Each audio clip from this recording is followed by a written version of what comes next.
mibala ba Brazzaville surtout kutu ba Congo bango bata lolendo makasi balinga ko respecter ata ba mama bokilo na bango te. Ah non, c'est pas normal, non. Donc ba monaka mwasi donc eloko moko lokola pamba. Donc ba Brazzavillois ya basi bango ndenge bazala moi bien par rapport à mibali. Na bolingo, na domaine na bolingo. Na domaine na bolingo. Yango moni pe bango na bango pe simbaka te. OK. Donc Brazzavillois ya moi si pas à la l'aise. Pas que nous congolais en ngambo. Ah. Ezaïe, le côté Ezaïe. Eza maman Bilabel Ezaïe. Ah, ils ont confirmé Ezaïe. Ils ont confirmé Ezaïe. Artiste a décoré qui est bien. En tout cas, artiste a décoré très bien. Asali Moussa est bien. Asali Moussa est très bien. Pourquoi maman Bilabel a refusé Ezaïe? Mige, oyebiango kokola, mutula azo kola qui montema ma BP et bakisaka mutu na kati nzoto. Ah bon? Parce que maman Bilabel déjà commis na 65 ans. Problème exact, tout le monde a rappelé mindele boke pe restaurant pe mondele alinga mobali alinga bimisa mbongo moi si pas couvrir mobali na e. Mindele basela ngo. Mais ba noir pe basala ngo baza yolingolo ba fia ba congolais. Basala ngo te. Ah rien. Ah, y a rien. Keboke restaurant ya foutu. Rien baza pena ti. Lokola nde to mona mindele. Non, mais tu solo, il pesa moi si. Est-ce que tu pesa moi si à congolais cadeau flair? Bon, toi tu as sugo boye, toi zoa sugo yo, toi 5 par exemple, tu 100 €. To sombi flair tam souci ya 15 €. Yaka na ngwe pa mundele. Pesa yi, mundele wa pona na flair. Ah. Mais oui, bon congolaise. Congolais a la mba la $100. Attends la tina flair on a dit.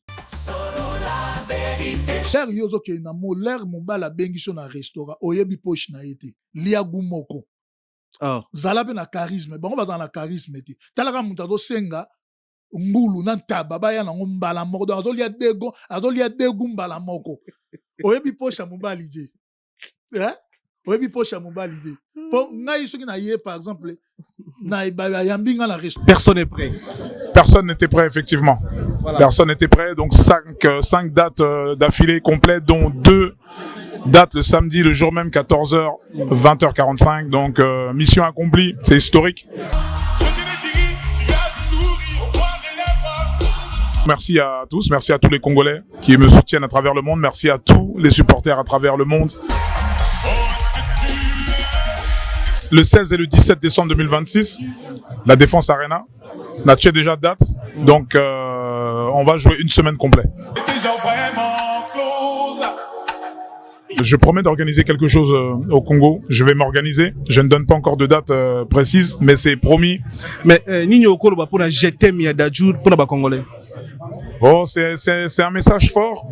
C'est vrai que on n'a pas forcément ces rapports-là à se dire des je t'aime tous les jours de collaborer, mais en tout cas c'était très fort de la part de Dadju de dire ça devant des millions de téléspectateurs. Donc Koffi Olomide est une légende. C'est certainement le plus grand artiste africain. Voilà. Gims, je t'aime. Merci. Solo la vérité, merci infiniment. Merci à mon père, Juna Janana, ici présent, qui est la source un peu de tout ça. Hein, c'est mon père. Quand la vision rencontre le béton des rêves devient réalité. Bienvenue chez Thierry Bouda Construction TBC, votre partenaire de confiance pour tous vos projets de construction, maçonnerie, architecture, construction des ouvrages de génie civil, carrelage et bien plus encore. Dans les domaines des constructions expérimentées, TBC allié savoir-faire, précision et qualité pour bâtir l'avenir avec vous. Avec une équipe expérimentée et des réalisations solides, TBC vous garantit des outils durables et modernes à la hauteur de vos ambitions. Nous sommes au numéro 38, avenue de la Victoire, commune de Kalamou, quartier Matongé, référence Bibi Play. Pour tout contact, appelez-nous au plus 32 466 249 007, plus 243 811 946 038. TBC, l'excellence en forme entre nos mains.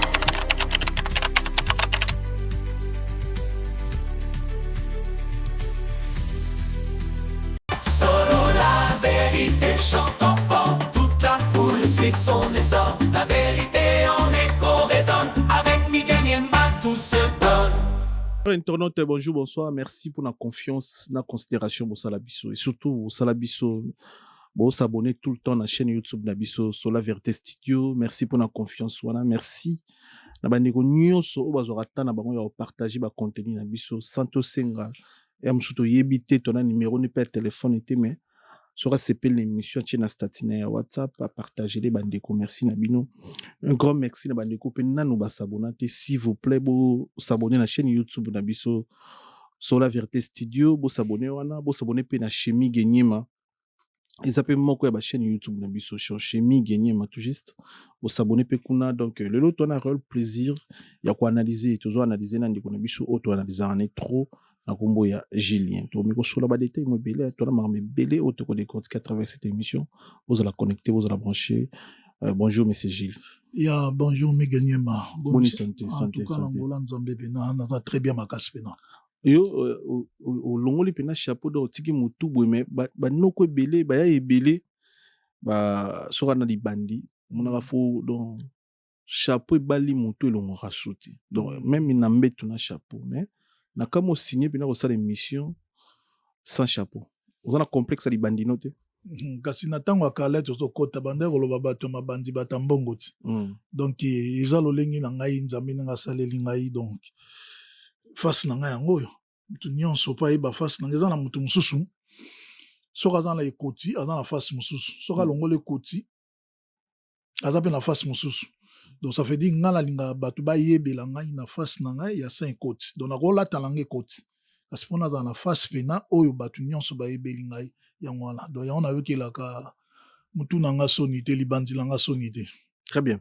Tu as l'actualité beleza na toile na communauté congolaise, tu as dossier à Sandra Lina, tu as dossier à mère Nabiso Mbiliabel, tu as bientôt la baronne Karine Mokonza Zobala, tu as na mambelo to sur la lelo na kati ya analyse Nabiso et Mokola lelo. Sandra Lina nabi que bien très bien ex danseuse ya Koffi Olomide JB Piana, tout le monde est longuier, ça dit changement et des zika, je comprends pas n'habiter. Aujourd'hui, tu as la photo, la vidéo. En tout cas, na zoki pena ta kotala ngo en tout cas là na mona ki ngo selenga isomo makasi kukuta mwana mwasi lolengi wana yo moko zo ka kombo Sandra Lina babote donc ça fait dire azokola pena na kitoko na ye kasi na kokama makasi selo yo nenge babeti lisolo azalaki justement na cuisine abandaki kolinga kalinga donc ça fait dire Thompson quoi bon afungola pe mai na douche na kati ya douche de sangani justement na nino na chambre donc afungola ki mai tant oye patiaki mafuta na moto azobanga pe tant mususu mai ekoki kotonda ekoki kokoya tina kati ya chambre donc awelela ki justement a kanga mai après on justement aya acha Thompson na moto kotia ki Thompson na moto ki kalungu ekangie na elongi na mafuta ki kalungu ekango na elongi nde na mafuta je comprends donc ça fait dire eza bina kindoki oye bene sala meza kindoki po jamais ki kalungu obwa ki Thompson na kati mbala moko ki kalungu etombwami na Thompson na mafuta ya moto nengwa le kangio na elongi donc eza ba signe moko eza pena ya bien penate eloko na sepel na ye na moni na deuxième émission auti kosala en tout cas asengi JB pardon asengi pardon asengi JB pardon asengi pe Koffi pardon so asengi pardon pour nani bon kosenga pardon ezali ta mususu na signe à respect donc ça veut dire azana ya bimine yuma te donc yuma mutabara yanke donc ça veut dire avant libulu ezalaki ya muneni soko monyo kokoka ngo sute pozonga sima donc ça veut dire que Sandra Lina azongi sima donc asali signe moko eza ya très bien makasi ba Koffi na JB bango te mbakoki kosala makambo wana oyo ekomeli ete kasi toza na monde moko ya mabe ya makasi ta mususu a partir ya malobo ya bimisele bango ya mabe toyebi te bato mosusu bakoki koprofite mpe na nsima nango kasi eloko tosepeli nango nzambe asali grâce en tout cas akufite donc Akufite, molimo na ye ezali en tout cas akufite soki oza na conseil nini oko apporté pa Sandra Lina nini okoyebisa ye message nini okoyebisa Sandra Lina autaki auti na talent ya monene ya kobina ya mboka na biso lelo akoma ne kosambela mais akoma mpe kosala baémission basortie médiatique ne des fois edérangera mpe bafanatique parfois ya kofi to ya JB mpia na ndenge alobaka makambo ezalaki vraiment ya privé mais soki faut pesa conseil nini okopesa après kozika na Sandra Lina donc epa na ngai conseil na kopesaka ngo justement akata ye déjà bongo wana déjà donc ça veut dire asalaka bémission ya bonzambe atikaka kokamata kosala bémission oyo déjà eza le passé atika yango donc ça veut dire mwana nzambe soki abongwani oyo akala bosanaka so mabe na ye abongwani kasi oyo akala alinga ekotika te biloko mpe koki kozala mpe nzambe moto abeti efimbu bokoyeba mpe te po parce que oza na kati ya bonzambe kasi olingi kotika makambo ya kala le passé na olingi kotika yango te kobeta ba histoire nango donc ça veut dire tolika na kopesa ye ndenge déjà mikimela déjà na maboko ya nzambe amizalelaka kuna atika na ye kosala bémission et puis asambela mpe nzambe ya solo moni nzambe basalaka ne base te moni lelo oyo eza na bandeko na biso ya basi azosambela me neti na base donc akendaka église mpona matalana ase filme kaka bamonaka asambelaka basambelaka nzambe na base te basambelaka nzambe te po olakisa bato ke ozosambela basambelaka nzambe quand ondimi kosimba bible ondimi kokende église se décider bongola motema na yo c'est-à-dire faut longola distraction eza te kokende église po olakisa bato ke yo osambelaka non bakendaka kosambela te po olakisa bato osambelaka bakendaka kosambela mpo na yo mpo na lobi na yo mpo na makambo na yo privé mais lelo baeglise ekóma nango ya matala na moto akesambela aosala bavideo na kati église yo kindeki kosambela moto aosambela ndesi mpo bato amonaka ke akóma kosambela mais abongoli motema te po moto abongoli motema eyebanaka même na kotambola na yo même na façon de parler même na basortie médiatique te moto abongola motema moto andima yesu po moto andimi yesu jamais akoya kofinga moto akoya koseka moto donc soki faut abongola motema ndo lobi bongo ndenge kana bakse loko wana parce que nakoma lo omona même bandiko basi même bandiko mibali bakoma ke sambela pona bato bamona kaka na sambela non faut que sambela pona yo moko pona vie na yo moko pour nzamba batela yo pour lo peste okende to yebite donc c'est ça na pe en plus lisusu na kati église ba danse ya bina kana et surtout ça non et donc ndenge moko kaka la raza ke pa non na ebite pasteur wana do dia sepela na ba danse no bien zakande pasteur do da sepela go bon pourquoi kasi na kati église bazwaka ba ser bazalaka belé balingaka kozwa ba ser musu te kaka bazwaka et puis ba tcheke liboso pe ba tcheke liboso po ba danse ya bina kapena la ko so ina zo mona nenga zo bina donc nenga bande ko bine pa JB na nenga bande ko bine pa ya Kofi na nenga zo bine pa pasteur Dodiwana donc eloko kolongoleza te donc différent kaka la kazake pa Kofi bande ko lata bakola azo bina kaka na kola pamba et pas Dodinde alati ne liputa kasi luketo zo ba luka pena kaka nenge moko kasi monto déjà aye kati na bonzambe ako changer na ebineli et que changer na evandeli pe que changer kasi ye pena koya ye ipa ya nzambe aya pena na mikumba na ye lolenge na ye pena nenga zaleli amiyili yango on irait église azo yango pona base on irait église azo yango ndire influenceuse mogo azo ko influer batu église a pasteur dodido na logique mutu soki oui kobina na yo mais faut ba to kobina na Yesu tende to binila ka musique ya mokili quand même oui to kobina na Yesu bongo te opengwisa bandeko mususu parce que ya kobina o muninga mwasi soka bini et puis sobe ba sentiment mususu na ba idée mususu mais pe kobina o zobina na Yesu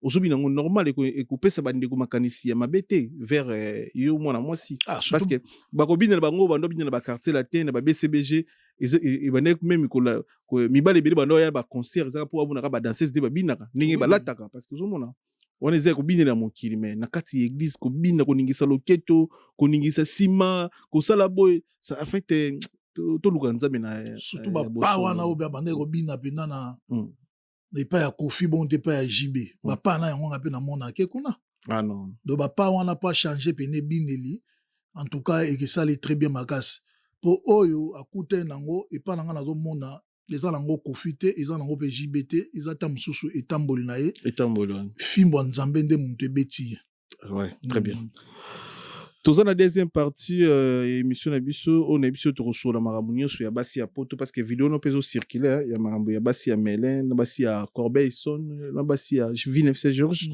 manenga ya fato koma wana na deuxième partie émission tout le bela sujet ya cadeau ou ba ko pesa maman na biso ndeko na biso maman Mbiliabel na kati ya concert na kati événement ba lié porté ya photo na ye mais abi wana ezayete ezaye eza lokuta ezaye eza maman Mbiliabel ezaye yuzo confirmé zaki ngai nazo confirmer ezaye artiste a décoré qui est bien en tout cas artiste a décoré très bien Asali Moussa n'est bien Asali Moussa n'est très bien pourquoi maman Mbiliabel a refusé qu'ezaye mige oyebiango kokola mutula azo kola ki motema mabe pe ebakisaka motu na kati ya nzoto. Ah bon? Parce que maman Mbiliabel déjà commis na ba 65 ans. Donc nenga za nengo wana ta mususu na vie na eta mususu 20 ans ako vivre ngo lisuti. Ah te. Mais oui nazo yebisa o. Toi na bato ba 100 ans. Bato ba 100 ans baza na bango. Ndeni yozo kate 20 ans. Na kate lié na kasi na nzambete. Na za nzambete kasi na villers déjà muto komi ko nanger na ba 60 ans. Po bulaka pe est-ce que 20 ans plus na vivre ngo lisusu. Donc soko komi yango gloire à Dieu. Soko komi yango te donc bato belé ba komaka ngo te. Donc soko tali bato belé au monde nga ba Maman Mbiliabel a ba âge na peu. A komi na ba 65 et quelques. 65 ans. Oui. Kofia mukolo na. Kofia mukolo na ye. Ah OK. Kofia mukolo na ye. Sikoyo mutu sa zo kola ki mutema mabe bakisama na sens nini.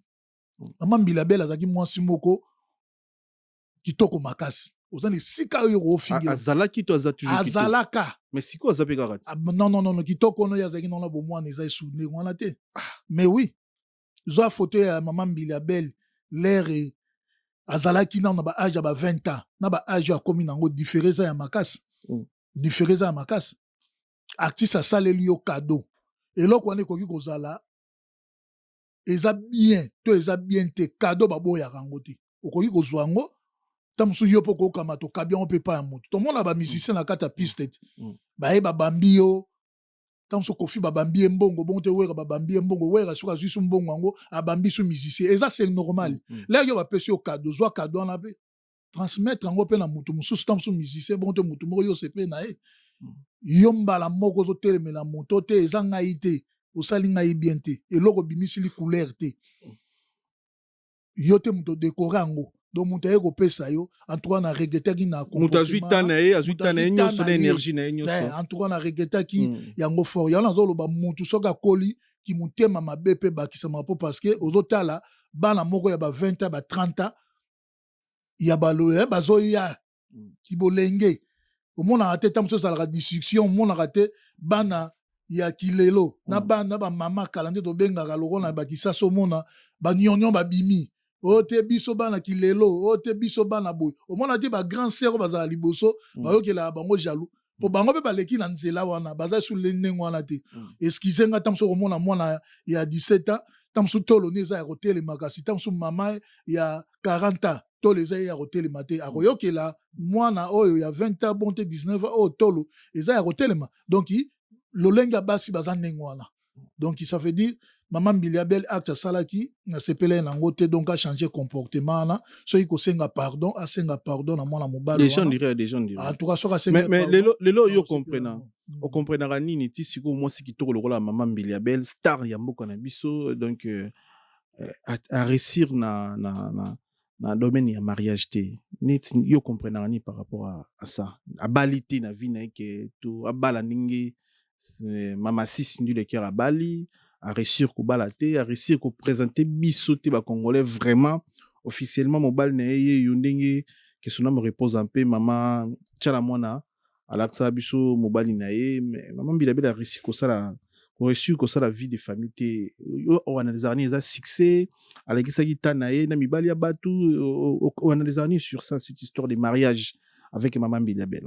Bon mige tolobarango nzambe asalaka lolenge oyo alingeli donc wana eza makambo nzambe libala ya makambo nzambe donc libala tozana mwasi malamu donc so nzambe bako obala to obala est-ce que nzambe peut futu chekena mamba libala papa nzambe ça sali biso to na mokili c'est à toi de se comporter pour bala et ça bisonné faut ozala mobali ya libala tozala mwasi ya libala. Est-ce que pourquoi tu mélanger makamno to cha nzambe na kati neti libala peneza nzambe poto na Afrique za nzambe pona oya poto faut que les prière libala pe comme sou nzambe nzoka ne libala eza mwasi faut na motema ya mwasi ya libala mobali pe ozala motema ya kubala ozala pe na makanisi wana nzambe ekosani pona mwasi ya bala.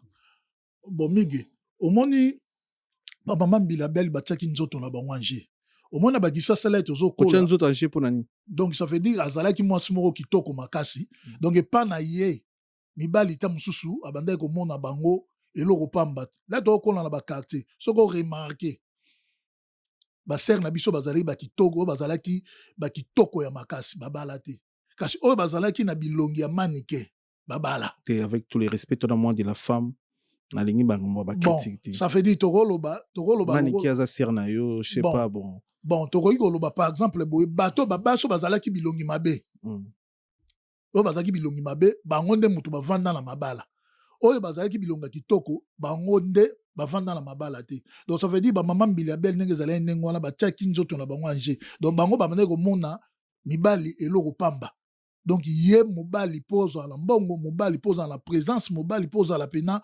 Mobali lokola ye moko abetaka masolo lobaka abimati na ba famille ya nani ya président Omar Bongo abimati na bango na ba besika na ndo betaka ba concert ba tololenge la lenga minene azala na bango. Donc ça veut dire na ba temps wana oya sala nengwana ezalaki tamsu na moko bongo te na vie na ye ezalaki tamsu na moko oya azalaki mopandi na ye po parce que nzambe nanga sali biso boy mutu na mutu azana mopanzi na ata yo mige nongo zabu azana mopanzi na yo azali de biso bata mokili nde mutu toyeba elo tolingi te donc yango to rataka makambo ebele ntango mosusu mutu moko azalaki ya vi na yo onégligaki ye soki deja eleki ekozonga nsima lisusu te lokola na age Mama Mbila Bel aza na oui libala tokamata eza na age te kasi eza mwa pasi lelo mpo mona moto abala ye atie na ndako po lelo biso nyonso tokoma kobala avec intérêt nde na bali yo mpo tobota na miniti oyo Mama Mbila Bel age epusani na miniti oyo Mama Mbila Bel age epusani. Très cher internaute, merci pour la confiance et la considération osali biso sujet ya Karine Mokonzi la baronne elai biso shikidubi ozo analyse yango nini likolo pete na bité surtout bien likolo pete parce que là année aussi la Karine Mokonzi ba ola te voile ozo analyse ni sur ça. Bongo par exemple ngana zo loba ye mobala bimiti na émission aye ko loba kala mingi te bazo bala na Karine pas en plus asalaki makambo ngona ndenge ya kobatama bongo siko oye ko loba ngo pourquoi lisu na kati ya télé bilongi bosalaki ona ndenge kobatama ozomona aza à droite aza na droite on justement nde basalaki ona ndenge kobatama ibongi bamema ngo mpe kaka na suka ti ya kobatama lero ye na kati ya TV olobi te tosalaki ona ndenge ya mais déjà Karine pe c'est déjà kombo bobali shikidubi so shibidubi oui après c'est déjà comme mobali c'est-à-dire toyebeka qu'un jour obimisi puis Karine abombaka mobali te tina suka wana bato nyonso bayebi ke soka zwi mobali na ye soka zwi mobali a réussir kozwa motema na ye a fait des comptes et relaxa biso ye Karine apesi ye combien d'années apesa nani combien d'années contrat nde non comprendre bon justement Karine aza siko fille moko na mona ki aza lokola apesa mibali ba contrat bon te ngai na vivre en autant dans une année 2 ans 3 ans 4 ans et c'est na mobalo pe na boy apesi ye combien na habite ngana habite ma ba contrat ya on a do lobeza na ba gel mususu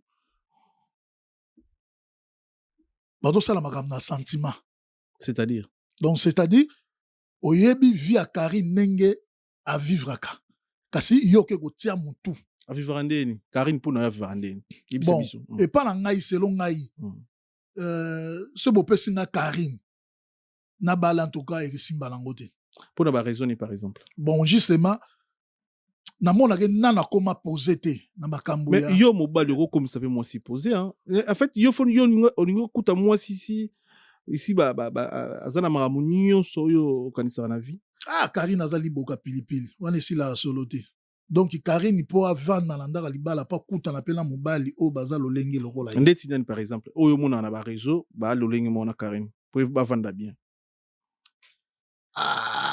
O ba ko vanda na très bien magasi.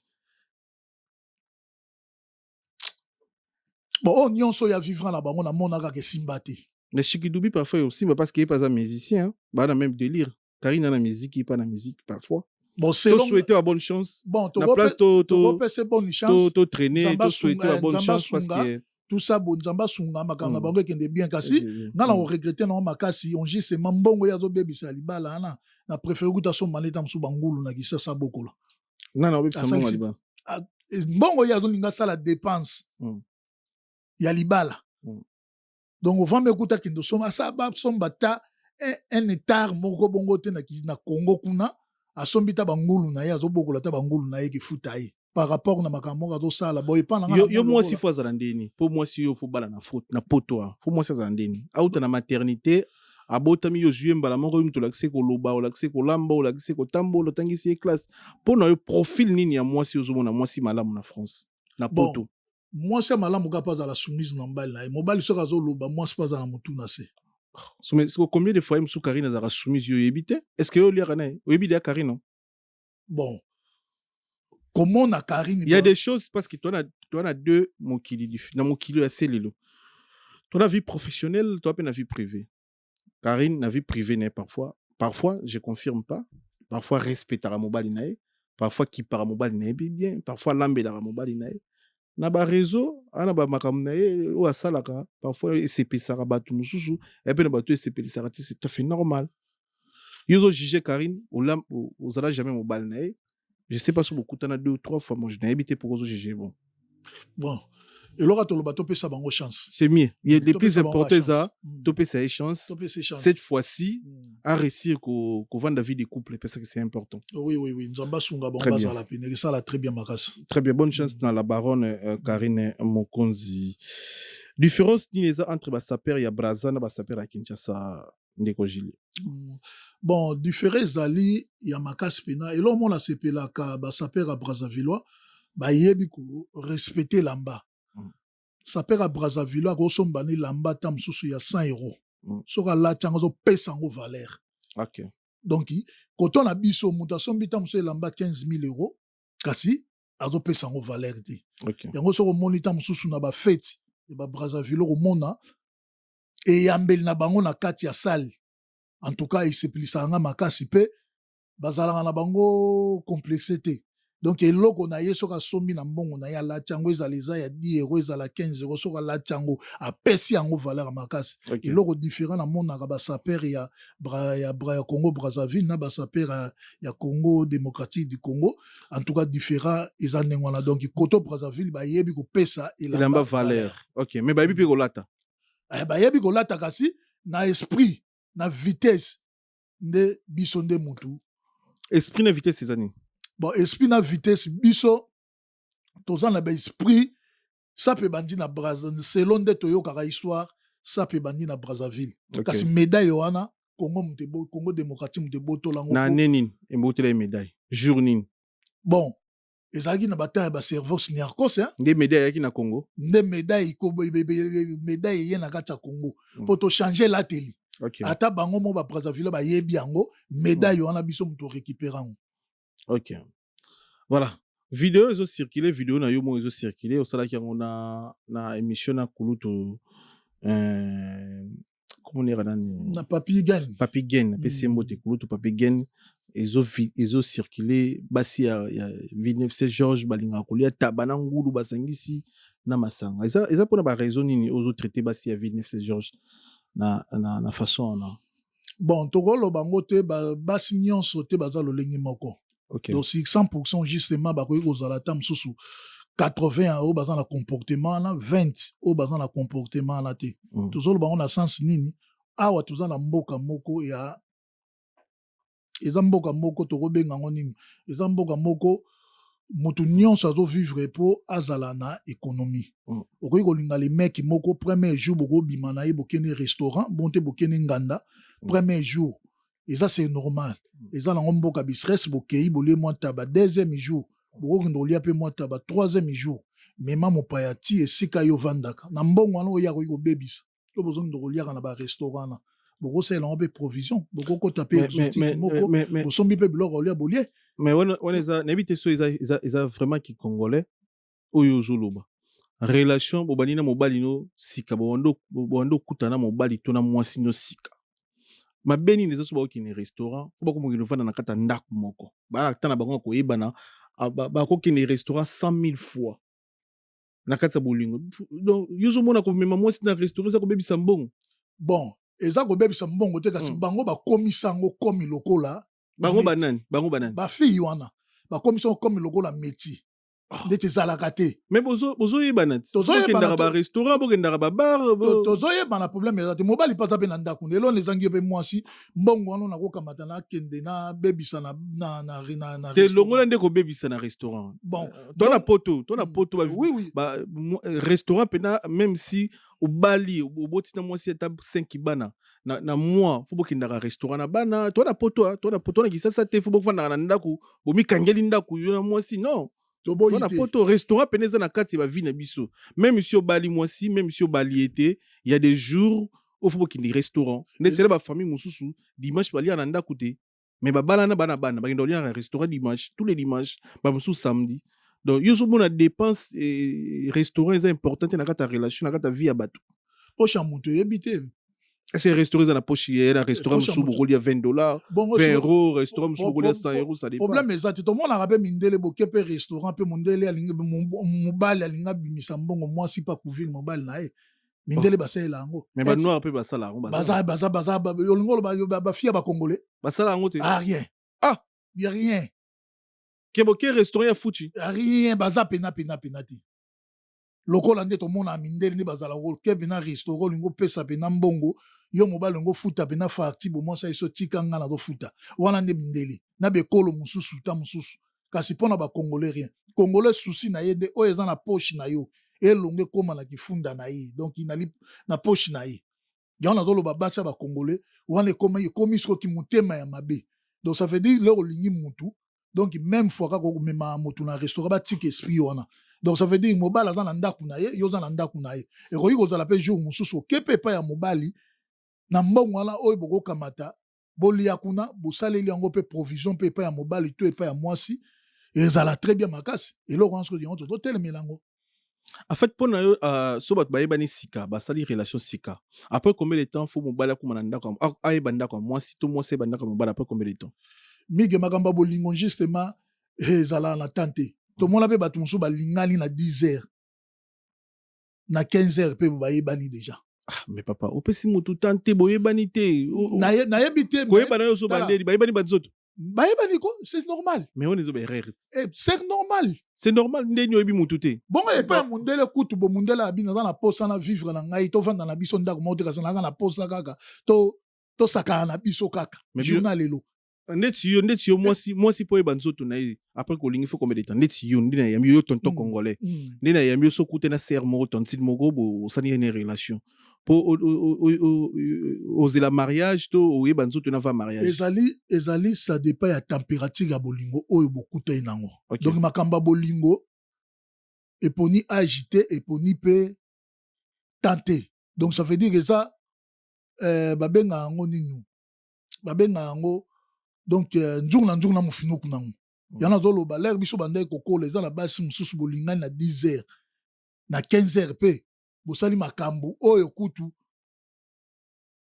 eleki na bato ta mosusu babeta ba inane wala ntango bozokola na mboka ni na Congo mais ato na poto pe toza mpe na poto abo pe bongo kozala mpe jeune garçon moko bakutani na tantine moko par exemple akutani na ye dimanche lundi mpe basolo na bango très bien mardi pe mercredi pe jeudi pe boy baza pa ensemble et ça la maté et ça c'est normal tout le monde a pe mutu mususu basali kaka un mois na bolingo bali mais ba conséquence yango tout le monde ba divorce ba conséquence yango to yebi yango wana bo source nango yango wana kasi to mona mobali mususu pe na mwasi ba beti pas même 3 mois kasi mobala bali mwasi wana de on a zolo bali kamba bolingo to ko vendre lango te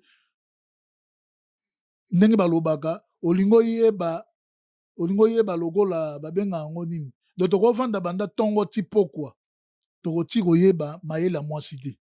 Donc ça veut dire pe makamba bolingo tokovandela banda tongo ti pokwa tokozana biso solution nango te. Donc ça veut dire mutu mususu bakoki kolingana lelo lundi mardi pe basali pe babolingo oyo koleka bato ta mususu bavanda pe ba 5 à 10 ans. Donc ezaka ça dépend ya coup de foudre. Ça dépend ya bolingo nde beaucoup te na mutu. Donc yozo conseil ce ko ba serni ba même mibali na ba restaurant te ba tiko faire de penser mibali ba mbongo pamba wana yozo ki la mibali mawa ya poto. Bon, ezamboko ekonomi, ezamboko ekonomi mutu nyo, ezamboko ekonomi hein. Donc mutu na mutu azoyeba ndenge ni akoki ko gérer poche na ye. Peza pe on justement mutu musu ta musu azo poussa na pembe na yo, azana capacité te. Oyo memaki na ba restaurant là. Pour la première fois ko kita mususu ko mais restaurant ça coûte combien? Na Champs-Élysées, so mutu moko ali belé na Champs-Élysées. Na ba restaurant à Champs-Élysées. Mutu moko sera ali belé za 80 €. Mutu moko sera ali belé 80 €. Voilà na Champs-Élysées. So mutu moko ali belé 80 à 70 € si je me trompe pas. 50, il y a des restaurants, il y a 50 €, mutu moko eza na Champs-Élysées, même 30 € restaurant pour la mutu moko na Champs-Élysées eza. So soko kile tingi ozolo wa Villeneuve Saint-Georges. Na Villeneuve Saint-Georges, tabac eza 10 € na nganda. Bière ya komela eza soki 5 €. Donc oko dépenser yona mwasi na yona kwanga tout ça 50 € bino mibale bolie bo sali pe d'hiver bo meli pe na 2 bières tout ça. Mais elo ne zombrio donc moto akendaka kayu alingi mwana batu donc faut pas kindaka restaurant pour économiser 50 €, c'est ça tu Mige yebi ba jeune garçon belé na mboko bazo souffrir makasi. Mais bo soko souffrir tika kolinga mwasi te? Non. Kolana mamba basi te so souffrir. Ndeni yo souffrir zo luka mwasi. Non. Koloba ndenge wana de sentiment etali likambo ya ninyo te ndo babengaka sentiment mutu etali kaka po ozalaka na mbongo eloko yango soki tozolinga po tokamata to longola yango ekozala mutu mususu aza na bozwi te kasi asepeli na mutu. Premier jour ta mususu amemi yo na restaurant, deuxième jour ta mususu amemi yo na restaurant, troisième jour pa kozala mbongo vete mon tozoyi na bandeko na biso basi tozoyi na bandeko na biso il faut payer ba cadeau, il faut memi ba restaurant parce que on a posa motema na ye yo mutozo luka mwasi wana mbongo te on sa démarche ni na comprendre te yo zo luka mwasi mais il faut payer ba cadeau, faut memi ba restaurant, faut memi ba cinéma yo so na mbongo te vana non luka na mbongo. Ah bon? Mais conseil bango parce que après comme ke bana basi baza ba lokoso ba fie ba congolaise miyibi ne ozolo ba bazoli silisa ba mbongo batu na ba restaurant tout ça c'est pas ça en fait parce que dès le début oui il faut leur saquer moi si oza mobile oza capable de mener un restaurant quand même faut leur ça moi si oza capable de sommer les parfums faut leur ça moi oza capable d'offrir ba cadeau dès le début la relation ata yo moko bani olela te biloko wana nyonso ezalaka nango tozolo ba biloko wana nyonso ezalaka nango ne bandeli po laksa bo capacité ki mobile na o kasi koma na moment moko pe mutazangaka wana na katsa bolingo ça arrive mutakozanga oui c'est na moment wana le yo zangi ako comprendre yo yango zo mona pe ba divorce zo ko mebele ako comprendre yo te pour parce que yo memaki na via leaks ko faire lobi lulanga ngo kutelinga donc ça fait dire na via le londe to do vivre boye mobali to mwasi to mi ya lo lenge to zaleli. OK. Et ça, le rôle, par exemple, Mige, ozolinga mwasi olobi ote, na linga écoute na hotel obokasi, voiture na ngana minute oboye, pine toboki. Moyena ya na voiture ezate, kasoza na voiture te. Eza na moment ayoki, akoti sengo na mutune. Kasi eza na jour mususu ba bengi habite, na yoka ki ozobeta histoire ya voiture kasi na zana eloko mona olinga na longolo na ndako ya bongo te, na posa na sala ba cooks moko boye. Yaka na voiture oselanga ba cooks yango kilokuta yango tozoloba bible ezoloba yaka lolengo zaleli donc yaka pepa mwasi lolengo zaleli eza na ba jeune garçon mususu ozoya na basi na via leaks kasi ekoma na katikati o mesani déjà mwasi o mesani si mwasi via leaks ekoma na katikati bozione za lisuti yango zomona pe ba divorce ezo panzana awa po memaki mwasi via ba leaks ya ba restaurant ya komeme na ba ninyo bo na ba ninyo bo na ba restaurant minene na via Lix c'est ça ba restaurant pour non bon via Lix to go nyonso ezaka pa na ba restaurant te nango lobi ba cadeau bon on peut ça via Lix mais c'est normal na vie ezali c'est normal so que ezali Donc yo pesa moi si cadeau te en direct. topesaka na biso cadeau eza kaka te mpo asombi voiture ata fleur eza cadeau mais oui ata cadeau ata fleur ya 10 euros 15 euros eza cadeau exke bandeko na bino basi ya bakongolais balingaka fleur yo so pesa fleur a boy non bete biso lisolo ya so pesa moi si fleur nazolobaka si exe bayebi valeur ya fleur est-ce que yo so pesa moi si ya congolaise cadeau à fleur yo bon totia sikoyo boye tozwa sikoyo tozwi mi totie 5 par exemple totie 100 euros tosombi fleur ta mosusu ya 15 euros yaka nango epa mundele pesa ye mundele awaponda na fleur mais oui bon congolaise congolais awela $100 aza na ntina ya fleur wana te soko biso tona na poso soko bakóma na esprit soki bapesi yo 100 euros batie na fleur a bowela fleur peza signe ya moko est-ce que yo moko déjà ndo vandi bo c'est bete biso lisolo iso pesa moi si cadeau ya fleur yo moko ndo vandi nga na pesa cadeau ya fleur na kuta na bato oyo basepela nango kasi si 100% basi baza na kati Europe ya bakongolais 90% balingana na bango fleur te mamba so nazoyebisa yo bayebi na bango valeur ya fleur 90% bayebi valeur ya fleur te wana bautaki sasa parce que oyo babotama oyo babotama eza normalement baza na bacomportement ya mindele bayebi valeur ya fleur so bafio bauta ngola kishasa nde bayebi bana maîtrise ya fleur te sala mokolo mosusu ya nazobaka sala mokolo mosusu kaka bima na bakamera oketa mosusu na Château Rouge ozwi 100 euros bote 200 euros pena yango osombi fleur kako ezalaka 15 euros 20 euros lakisango mwasa congolais omona aozwa na 200 euros mamba so nazoyebisa o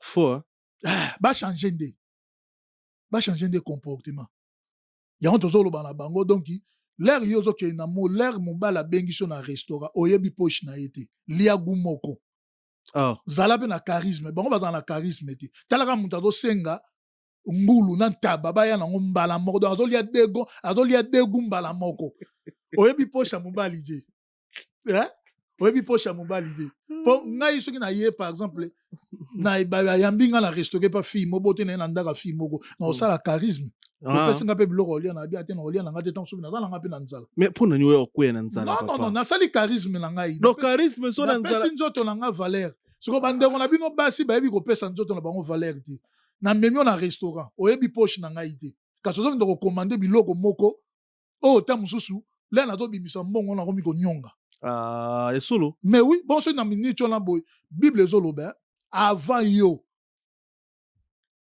obongisa na église bongisa na ndako na yo donc bana na yo avant yo ya kotia mabonza bonto ya kopesa don na kati église na ndako na yo bongisa bana na yo balia nsima oye kopesa na église bible moto ezoloba ngo donc ça veut dire epa na biso mpe mibali donc lenga na memi yo na restaurant oyebi poche na ngai te donc somba elo esala charisme bongo te namona bandeko mosusu boye oyebisi ate omela bia te na omela nga bière te na omela nga mai c'est ça asali charisme na ye eza très bien makasi eza na bafille mosusu baza na charisme te donc ye obokoti na ye na esika akomi kopona biloko mobimba na nga ta mosusu nazalaki na 100 euros ye okotisi ngai boye osombisi ngai biloko ya 90 euros exe osali malamu mosusu mpe omona mpe emporte alie mabi somelanga so emporte na sepeli na tabango totika bacomportement na sepeli na tabango nga na kosala mpona mimonisaki omemi ye na nganda masengi champagne oui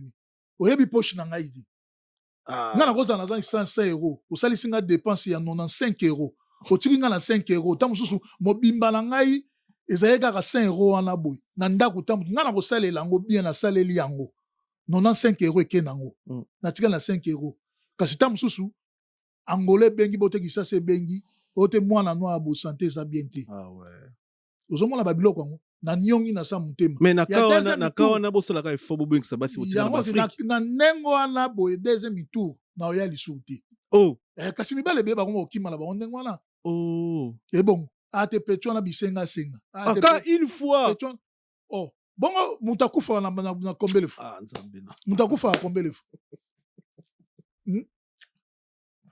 mutu akufaka na combien de fois Si le conseil européen na banoko poto le kana itape poto na makama magali conseil européen na ba congolais ba jeune ba oluka ba courager ba olanda biso ba oti Turquie ba oti Angola ba oti Kin ba se débrouiller a oluka pe moi sini a kosa ne vie a oluka bon conseil européen na ba jeune oyo ba jeune courageux o bazo lukisa na bango ba sentiment mutu ba privara ngo te donc ça veut dire soko kuté na mwasi moi ça lingi trop dépense makasi en tout cas ndeko mobile na ebisa o kimanao 4 contrat wana soko moni moi ça lingi dépense moi ça lingi mbongo toujours dépense en tout cas l'avenir est en côté kata bale wana to boyite moi si aza mutu ko yiko sungai kasi ele kate kasi ko monika moi ça komi lo koso c'est que azali na mour na ote parce que moi si malamu o azan na posa l'avenir mobile on azan na posa na vanda na ye akoko mema mobile na ba boîte te na ba restaurant te pas partout par là ko sala ba dépense moko inutile non mbongo wana bozo bebisa na boko kangisela ngo pe bosali procédure ya likambo moko o bozana ngo besoin so moni moi si toujours ki lo koso ya mbongo en tout cas tout la mwisi ya zaza. Très bien. Toye na sujet ya Magali aza congolaise aza en couple na Brazzavillois na aza en couple là ezoyinda na ba réseau ezoyinda on dirait bolingo na bango ça marche pas bien par rapport il paraît mobali ya Magali agangela mwana on dirait amenasaka mwana o mwasi yakine na kata libala na petite histoire wana ezoleka na ba réseau na biso na communauté surtout ba live ça la ma air nyonso ba tout ba na to analyser sur ça congolaise a commis en couple na Brazzavillois c'est comme si azo maltraité mwana ya congolaise o yakine na libala yepena ndeko na biso ba boti mwana moko ya mwasi mais après makambo wana mobali aina ngo na ba réseau na biso abo ça la ba live ko dénigrer ko finga ndeko mwasi ko kitisa ye ko bengani na ndako en plein live bima na ndako nanga mwasi oboti na ye azo sepela tending ozo lingo idike mwana na ye o aina na libala parce que analyse doni noko ça sur cette dossier s'il te plaît.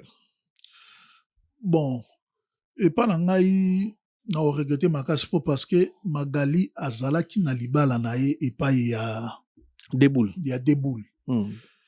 tu bandai ko mona l'air TikTok pini et bandi sika ba contenu en tout cas tu bandai ko sepela na couple na makasi ya Magali na 2 minutes déboule na déboule kutu na déboule donc libala na kutu ndenge kufa tonzimate po na mona na nga bana yango na vie soko moni mobala zo kumisa mwasi trop esika basi bazwa motu makasi libala neke na musika te ya solo mais oui po soko tali ndeko mobali nani oyo déboule nenga bandaki ko kumisela mwasi na ye na façon moko impossible ondimate couple wana eke panzana ozomona mobali azo pesa mwasi valeur mobali non c'est souvenir surtout la vidéo déboule oti kayu oui Magali olambi nini mwasi nanga Magali ayebo mwasi kitoko mwasi nanga botala mwasi donc tout ça na marqué ba lokumu wana marqué confiance marqué amour marqué tout et soukaka na déception donc ye kutu makambo na ya sali yango kutu ngai Julien Kele Nchungi représentant ba réfugié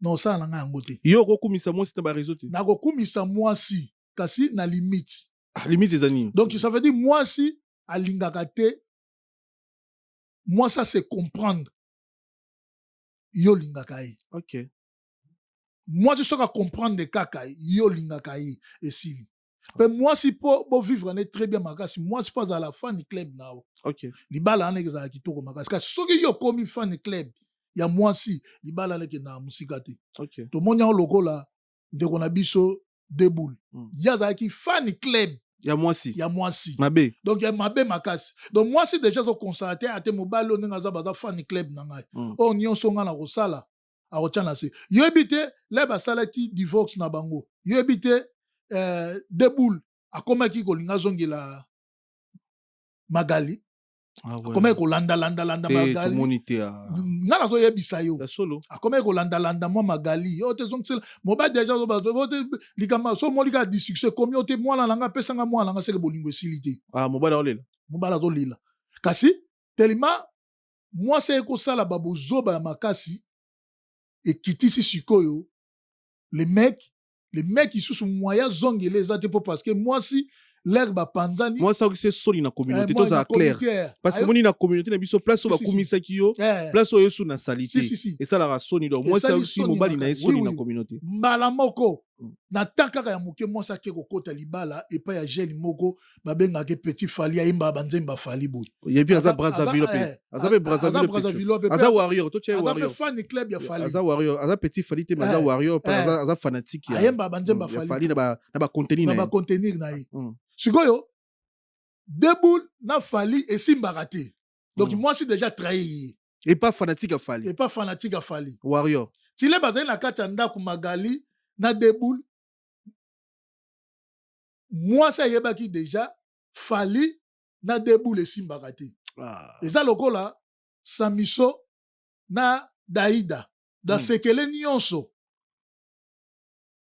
ya Samiso ayebisaki yango Daïda ate yo Fox neza rote Fox na ngai ezalaka na suki so na simbi suki na kopanza ba beto nyonso donc vi na ye nyonso ya sala na kisasa na ba rankine ya azwa na fali nyonso ayebisango mwasi sikoyo abi oui na yebi ba sekele na ye sikoyo na kosale sikoyo limero na ngendo kolinga sikoyo mutu oyo aza fan club ya nanyo ya fali aza warrior balingai na jeune wana tala bozoba ya basi ozalaka na mbetu ya yo moko oyo mutu akoki kokota na ndako na yo te aya koloba na obima okoki kozala na kola okoki kozala na robe de nuit oza à l'aise na kati ya ndako na yo mobali pa lingi yo azo affiché yo siko tala esika ye akendaki epa ya jeune wana mwasi jeune wana aye kokanga ye tina kati ya ndako na mbetu azotombola kutu mwana bwaka longola mwana wana na mbetu na ngai eleka na réseaux sociaux tomona oui donc esalanga pasi on a mémoire éléphant rappelé biso esalanga pasi moko na mitelinga abi nzamba sala mwasi ndenge nini donc tokoma tokovanda banda tongo ti pokwa po tozwa comportement mwasi tokobeta bakaleki tokozwa yango te yo ozalaki na ndako ya yo moko ozalaki na mbetu ya yo moko kasi ondima otika mbetu na yo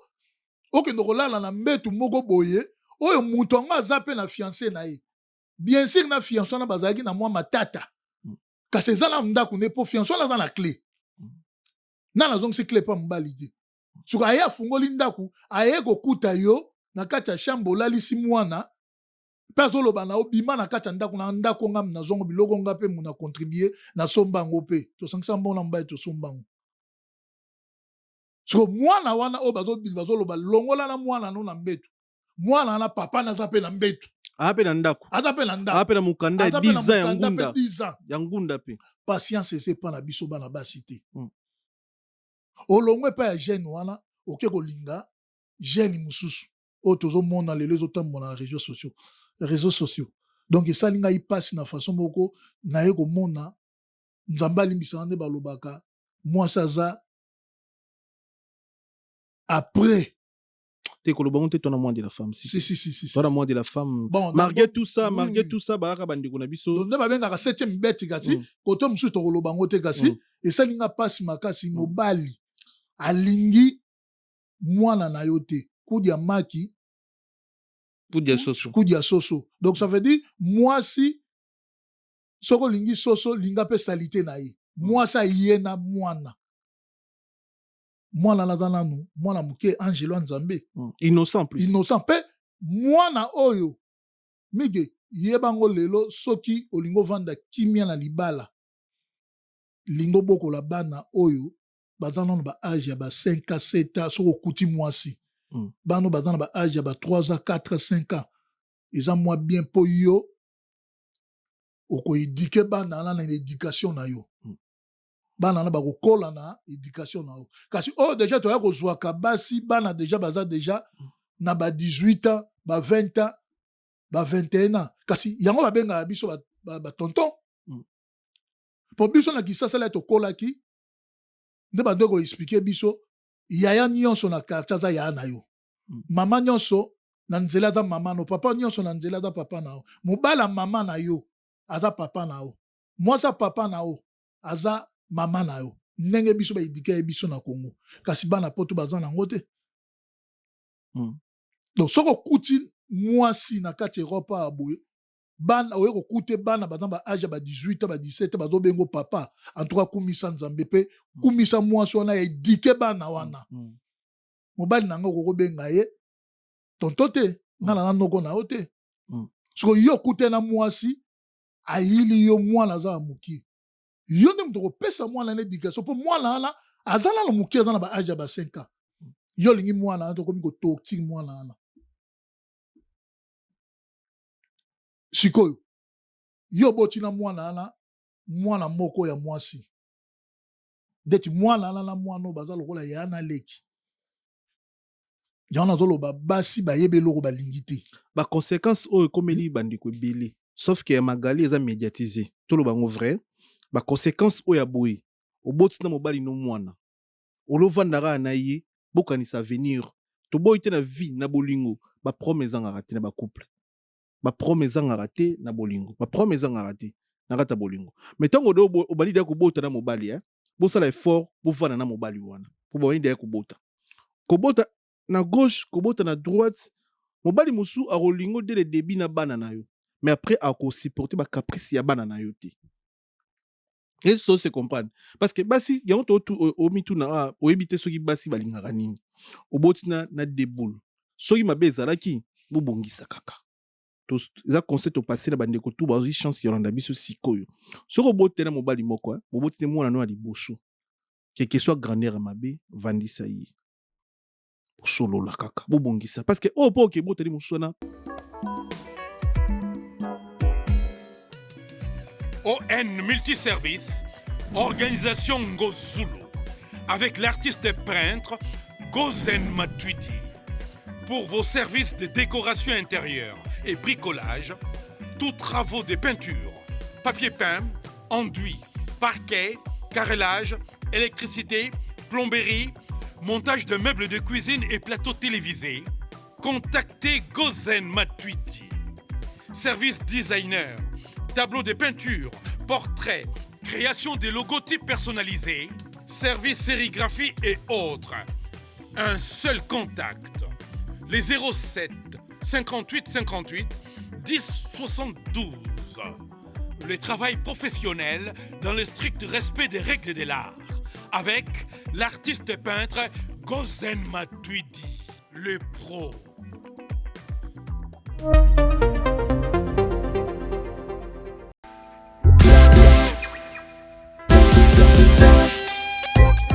Service spécial covoiturage, Paris-Bruxelles-Paris. Voyagez confortablement de Paris à Bruxelles et vice-versa de Bruxelles à Paris dans de meilleures conditions. Jimmy Chimanga, porte de la Chapelle. Contactez le service covoiturage Jimmy Chimanga, Paris, porte de la Chapelle. Composez vite. Le plus 33 7 87 76 95 65. Pour toutes vos démarches, afin d'obtenir le passeport Yabanamboka à Bruxelles, dans un délai raisonnable, confiez-vous à Jimmy Chimanga, porte de la Chapelle. C'est sérieux et c'est efficace. Maison Awatusa, chez Maman Nicole Malonga. Yaka, eza na poto nemoyebite. Yaka, tokisina metro chateau ngutia daka yau. Waka yau awa. Uzomona kimbondo. Oh la la la. Paris. Jela na oyeba asaka omoni ndazabo asaka so minne lula metro. Saka abu kolo boya takota kusakamsanga. Isa taninga le bani. Tanga. Awa toza. Awa nini? Awa toza. Awa. Yaka soni na place tokoti. Azama mboka Maman Nicole Malonga. Vous êtes devant Nicole Malonga. Awa toza, c'est-à-dire Awa toza le magasin. Awa toza au boyo partout dans le monde. Nicole Malonga. Awa toza, maman Awa toza devant vous. Toza na Château Rouge sur la rue Custine numéro 3. Awa naza na produit spécial, ma produit oyo elongolaka attache tozolobela makambo ya matampo bamama babebe ebele bamama bazotambola kaka na bapoudre na bafond de tein. Nicole Malonga awa toza awa na chateau na ye mpona kolongola batampo ya bamama banduki ya bamama oyo baza na besoin kosala taille mpona kokitisa mabumu, bamama oyo baza na besoin ya kosala baforme kalingi azala na tolo monene alingi azala na nsima monene baanche monene mipende monene. Mama Nicole Malonga awa toza nde kaka boyebi depuis 2007 nateka baproduit ya kogrossir bafesse sein mollet hanche non yozomona te oyo loka eloko evanisaka mabala eza mpona mibali sa grandi dimension olingi soko moni ekoki kosuki wana sino ekopasuka nakotela nakobongisa ezotraite telema vraiment nga mona aza victime na meki yango oyo bazobenga na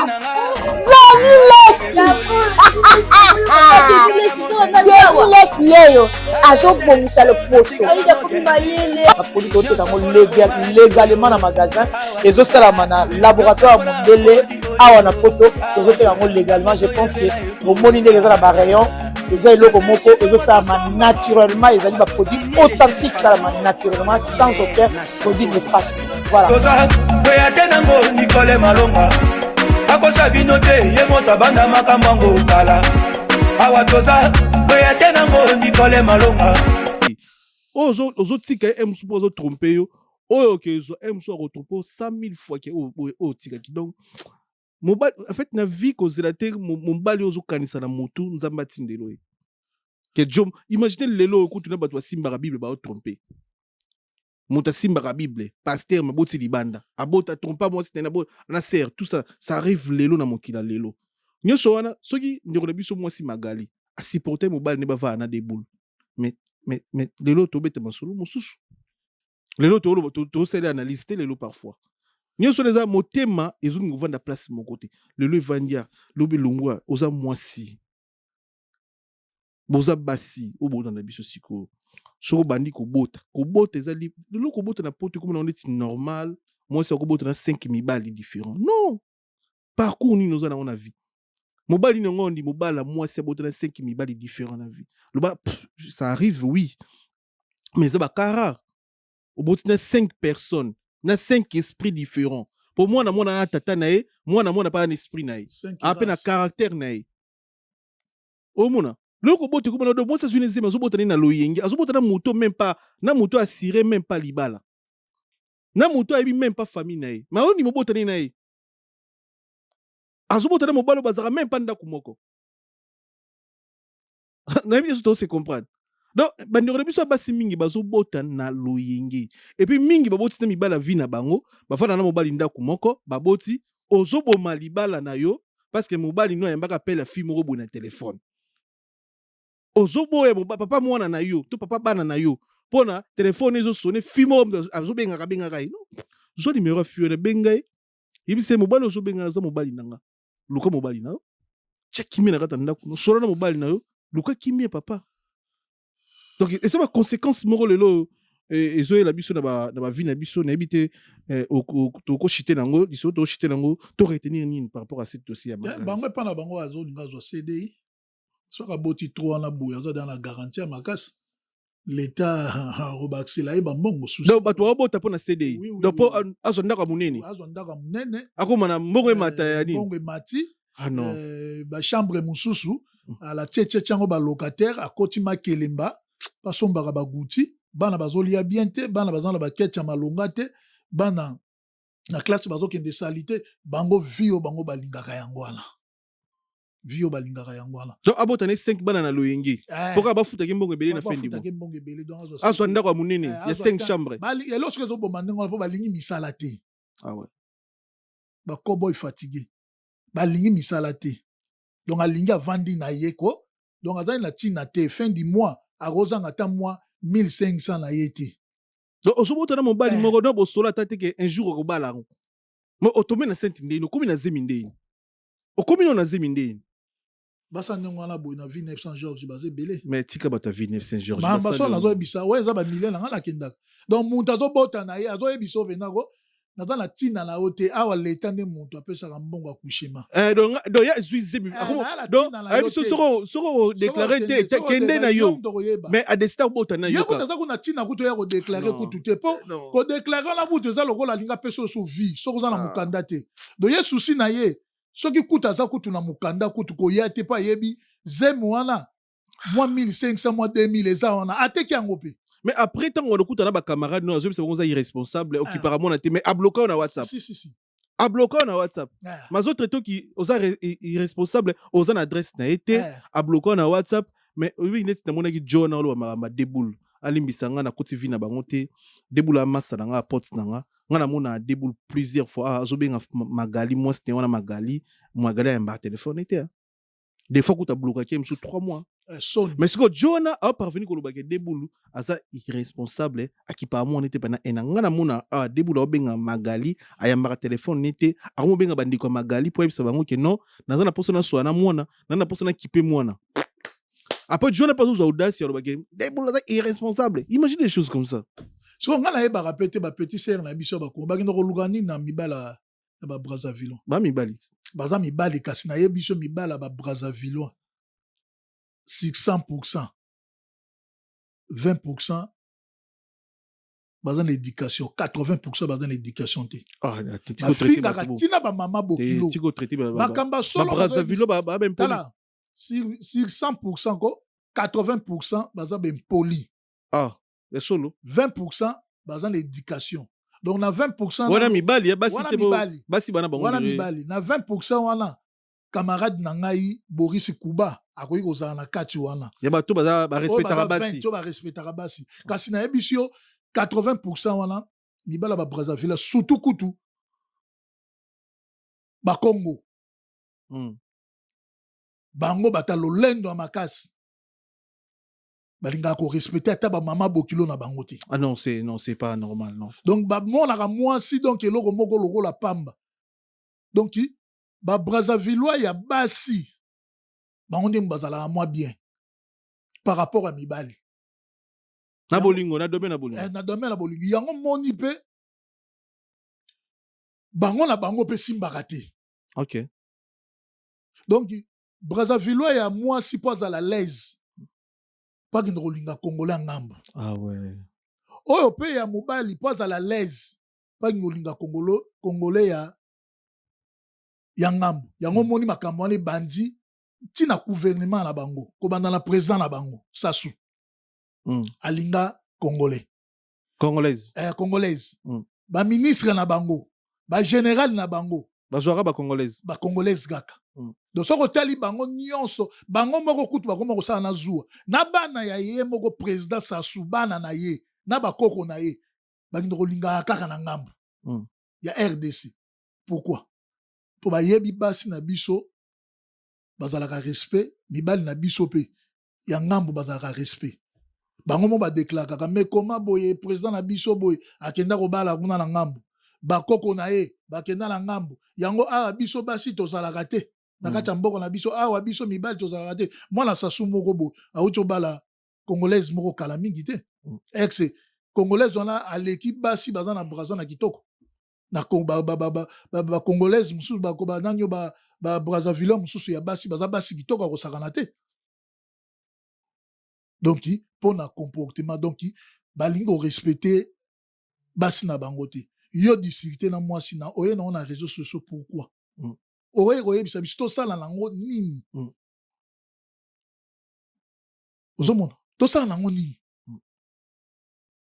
po mobali ayokaka nde soni te yo nde mwasi nde moto oyoki soni talaka na te ya mokie oleki deja na baparcours no bato deya bayebi yo na 3 bato wana kutu oyo bato bamoni bongo oyo bato babeta na ndenge ya cc ya kundulu mpe bato bamona te po aleki na tatala mwana no nani oyo deboul otiki deboul okolinga wario wana esimbi te olongwe okokolinga mutu aza monoko lokola nzombo kofinga bato te na tv toi na tv pardon s'il te plaît donc ça fait dire osiliki on dirait donc nasiliki mpe na forme ya monoko wana ndenge atili yango ozomona pour vrai Dieu jamais rokamata bo bébé na mwasi na oya ti na réseau sociaux bando kofinga mwasi na ex eza pena na éduquer oza pena na éducation bongo to oza pena mobile likambo soki esimbi te yo kotula te nga mpe na kotula te yo kokufa te nga na kokufa te mpe moto aboteli yo mwana et puis mwana mwasi kitoko na mona respecte ye mais oui respecter moyena respecter donc magali soki mwana wana abotaki ye na nani oyo na deboule na minute otam so vie na ye mpe lingaki changer mais oui tant so makambo administration mpe lingaki avance deboule angunda na 10 ans donc makambo tam so lingaki nayebi ti soko basi yango donc magali poto kineno bien atika pena mukanda ya 10 ans pas deboule kasi soki sikolo to sola bana mukanda te c'est-à-dire po deboule angunda à 10 ans ngunda nde babote mwana bango Michael normalement na se passe à 2-3 ans alinga oza 10 ans ya ngunda to condamner pe magali te donc asundola 10 ans ya ngunda non to condamner pe magali pe te par rapport à quoi deboule abandé kolanda administration ya makambo po mwasa so mukanda mais nabia ndeko nanga est-ce que nabia mibali mususu pe on a kata mboko azana mukanda eza makambo deboule ala de la te combien les batu ye deboule akendaka musala na daulu ko mbonga yovana na ndako magale wanda osala te anda ofanda na ndako to mona ba video na bango deboule muto uta musala magale olamba vous comprenez donc soki deboula na temps ça ba démarche wana te magala ko luka vuka a osele ba démarche wana c'est plus simple en fait pour na vie boye moninga okendaka musala akenda olanda so ba démarche pour yo zo mukanda non nda boteka na deboule bongo ana droit yo zo mukanda azana droit po azan ngundi eza makambo te deboule fa kendo télémission oui mutu ko fungola ba porte les za deboule et deboule pa kanga na été eza pe na bibali mususu pe boye azobotisa pe mwana bato basi kasi afineli bouton te wana eza deboule za esprit faible bongo te bon aza esprit faible bongo te donc bon eza komi bandeko na biso basi boye ba place ya kotia lokolo surtout na mamba bolingo tango olinga mobali kolinga mobali ka te po olinga mobali omoni ki ozala responsable ya vie na yo oya ko yata exposé na vie un jour oya ko dénigrer yo te moi si abongaka na lokumu moi si aza flair abongaka na mai bazo ze hernios bazo kumisa ye boye o tozomona o eza bien te eza bien te omona eza pena ko dimi po biso ba congolais tant tozora ba brazzavilloise to respectera bango non na mona congolaise moko te azui non na mona congolais moko te azui brazzavilloise akomo sambu se tina ba réseau ke tala mwasi ya brazzao tala mona mwasi ya brazzao non na mona nga vidéo ya bongo te na mona ka souvent ba vidéo ya ba brazzavillois bazo sambu sa ba congolaise là ça ezebele pas en plus en fait biso ndeli to na motema o supporter ba copine to ba chérie na biso ba brazzavilloise bon biso ba congolais nzambe nga sala biso to za mutema malamu makasi obiango to mifingama partout tina ba Nigeria ba Gabon ba Angola donc congolais za mutu moko esika nyoso akenda kaka donc balingana na bango yete do ba Brazzaville pena tozalaka na bango pena talaka likambo kaka ya Congo tokoma owela Congo ango ndeti avant biso tozala Zaïre tokoma Zaïre tozalaki Congo so bango bamonaka lokola Congo eza lokola kombo toyibi epa na bango ote bino boza ba Congolais te biso nde ba vrai Congolais bino boza ba Zaïrois tokoma osala lokola towelango kimutema ya mabe biso ozalaka epa na bo tozalaka kimutema malamu kasi bango tala ndenge basala biso na bandeko na biso batika bango bani ote boma Zaïrois tika nyoka kasi tala bango leur guerre à Sassou ekoyaki bakati epa na biso toyamba bango topesi bango tika tindenge bazonga toboma mutu moko te tonyokola mutu moko te kasi talo ya biso kaka acte basalaki donc koto wana to ba changer comportement pena exala très bien makasi. Merci beaucoup na passage na yo merci na bandeko tu balandi biso na yebi ke botali biso na Brazzaville botali biso na Kinshasa botali biso na Poto bandeko na biso ba Brazzavillois na biso ba Kinois na biso ba Congolais ya Kin tozala biso ka batu moko to a couleur moko to a bilongi presque ndenge moko to na ndenge moko soko zui congolaise ya Brazza ya Kin comme moi si na yo traité bien modi ngana na zo ba vidéo moko te o ngana mona Congolais, Quinois, azo maltraité Brazzavilloise. Si si qu'on a organisé ça yati. Mais tout le monde ba tonton Brazzavillois, ba tonton Brazzé belé, bazo maltraité ba Congolaise. Omoni, azo finga ba Congolaise, azo finga moi sine en plus na vidéo na ba réseau. Toza eloko moko. Bamboka nde ekaboli biso. Mais si to linga na bolingo, to linga na pour de vrai, toza la bien. Ce pessimité. To kabona na ndenge ya bien ça message parce que eloko komeni ndeko na biso magali biso be ba congolais tous d'accord na ngoti azandi ndeko na biso ya mwasi omoni mais to tala ndenge pesi e osukela merci beaucoup na bandeko to balanda biso son excellence Guy Lwanomboyo de grand baleine mbote belé na kuluto René Botamba mbote belé na yo mbote belé na Chancel Mbemba de Midi mbote belé na boss di David Mangaya motema mama Fanny Chis mbote belé na boss Doudou Kinkela 12 mbote belé na motema malamu boss mbote belé na ya papi matalatala matos miroir d'Angola da Costa mbote belé ya papi mama Philbertine Samba mwasi ya docteur Samba na rat Angleterre mbote belé na Jolie Mayala masango ya foire Arlette Mayala 6600 volts mbote belé na Morimo ke motema mama Grace Tozola dio Sylvain Dexon Monsieur Odi Tete, mbote belé na Evan Tumba, patron na Katonvex,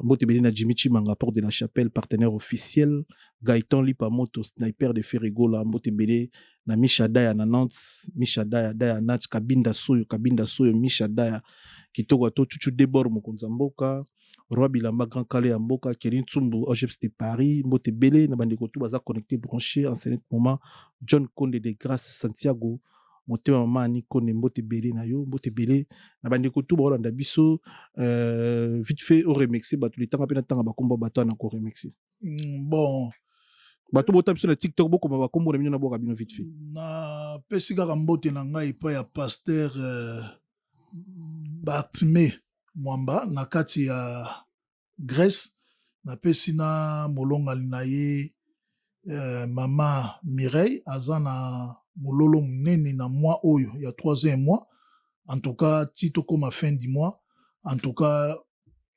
bozala pena kuna nzamba ko sala makambo minene donc bateau justement oyo bozo bete zo simbate en tout cas luka pasteur apôtre Bartimé Mwamba en tout cas za homme de Dieu na kati ya Grèce na kati antenne nzamba zo salela ye ya minene donc pona likambo ya basi ya Ville Saint Georges en tout cas tolobi on ndenga mabete so tolobaki mabe bolimbisa biso kasi tozopesa toli soki okoti restaurant na les mecs na yo lia gumoko ponaka ke loko moko ezate osengaka taba na ngulu osengaka mbala moko eza bien te parce que oyebi pocha mutu te soki okolia enregistrement tilapia liaka tilapia na kwanga exacto lia tilapia na ngulu wana eza mabe ya makasi message eleki nde na ebisa bino moto aza pour ça la débat na invité nanga yeyo bo komela biso na privé na ni moi si moko Guilain Zonga s'il te plaît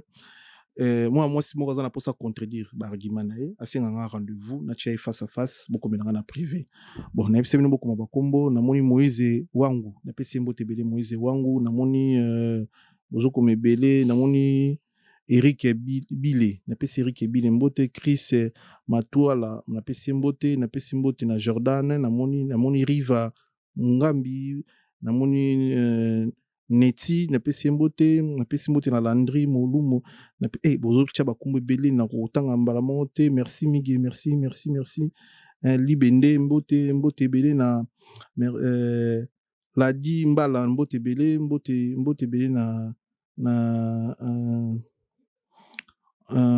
bakumbuzo mebele Michou Funa na pesi mbote na pesi mbote na Wali Mangala na pesi mbote na bandeko tout boza connecté branché tout ça la émission pour nous éduquer masse pour nous porter quelque chose dans la communauté bo s'abonner na Sola Vérité Studio bo s'abonner na chez Migenima on est ensemble merci Solo la vérité chante enfant, toute la foule suit son essor. La vérité en écho résonne, avec Miguel Niema tout se donne.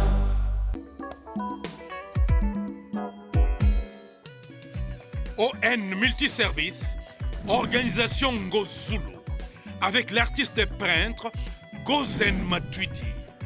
Pour vos services de décoration intérieure et bricolage, tous travaux de peinture, papier peint, enduit, parquet, carrelage, électricité, plomberie, montage de meubles de cuisine et plateaux télévisés. Contactez Gozen Matuidi. Service designer, tableau de peinture, portrait, création de logotypes personnalisés, service sérigraphie et autres. Un seul contact. Les 07 58 58 10 72. Le travail professionnel dans le strict respect des règles de l'art. Avec l'artiste peintre Gozen Matuidi, le pro.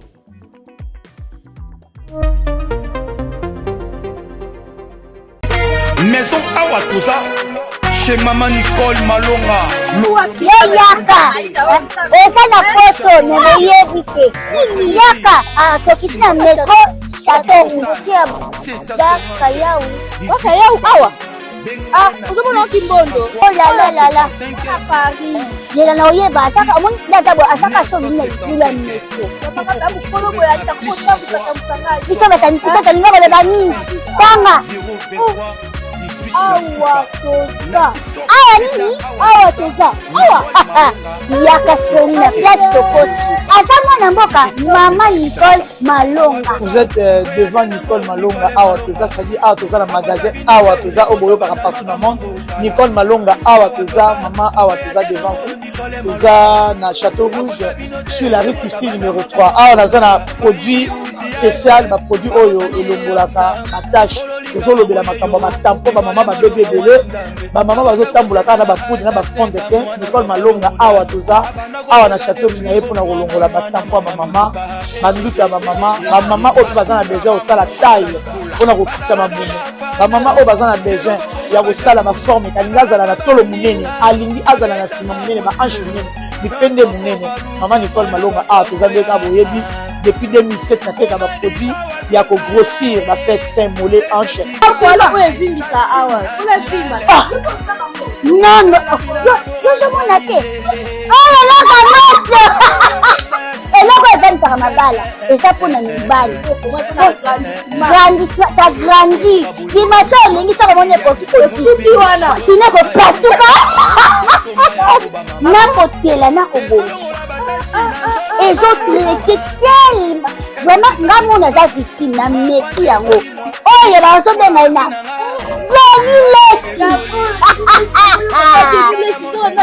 Lesi yeyo azobongisa loposo apoli toteka yango légalement na magasin ezosalama na laboratoire ya mondele awa na poto tozoteka yango légalement. Je pense que bomoni ndenge eza na barayon eza eloko moko ezosalama naturellement, ezali baproduit authentique salama naturellement sans aucun produit néfaste. Voilà. Oyatenango Nicole Malonga akosa bino te ye moto banda makambo ngo kala Awa toza oyatenango Nicole Malonga. Solo la vérité chante enfant, toute la foule suit son essor.